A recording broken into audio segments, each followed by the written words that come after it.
The sun is a tremendous source of electromagnetic radiation, which includes radio waves, microwaves, infrared, visible light, ultraviolet, X-rays, and gamma rays.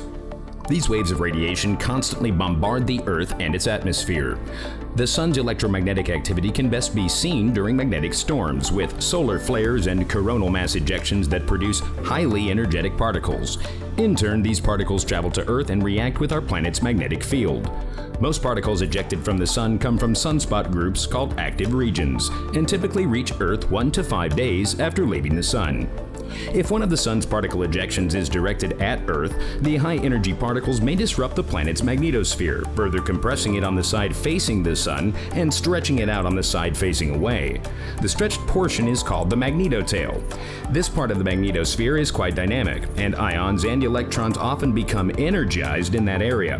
Where the magnetotail converges, it creates trillions of watts of power, which can then be redirected back towards the planet's upper atmosphere.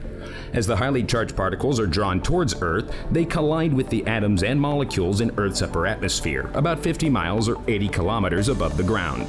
This activity frequently creates auroras, also called the northern lights, or aurora borealis in the northern hemisphere, and the southern lights, or aurora australis, in the southern hemisphere.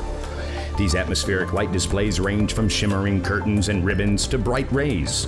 They can vary greatly in color depending upon the type of particle in the atmosphere. For example, oxygen yields a green and red aurora, while nitrogen produces a red, blue, or violet display.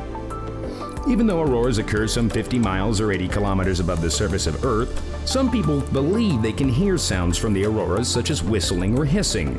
This may or may not be true, but the aurora has been known to produce audible interference in devices such as telephones.